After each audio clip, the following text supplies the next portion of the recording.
बिस्मिल्लाहिर्रहमानिर्रहीम। पूरी दुनिया विच वसदे पंजाबी प्यारिਆਂ ਨੂੰ मसूद सफदर की तरफों अस्सलाम वालेकुम।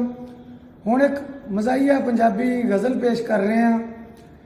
किस्मत जादी रब करीम सवारी है, किस्मत जादी रब करीम सवारी है, विआह हो गया है मौजा ने मुख्तारी है। तो सुबह सवेरे रोज़ पराठे पकते ने, शामां वेले चाह भी तीन तीन वारी है।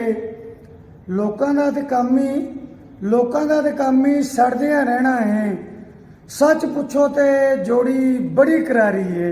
जोड़ी करारी किस तरह कि मैं उहदे तो 2.5 गिट्ठा लम्मा वां, मैं उहदे तो 2.5 गिट्ठा लम्मा वां, ओए ओ मेरे तो 26 किलो भारी है।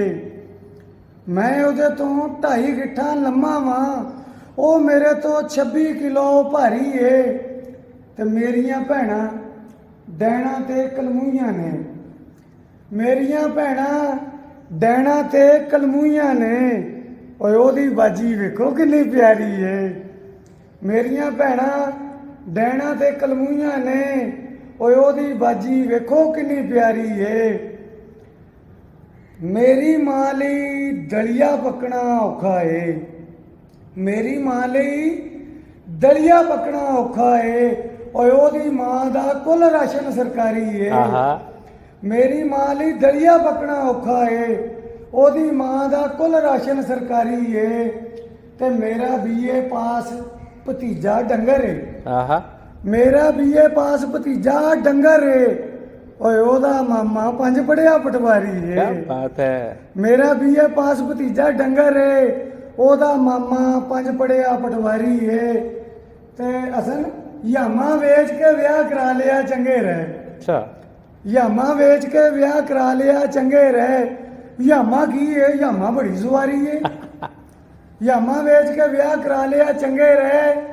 यामा की है, यामा बड़ी सवारी है।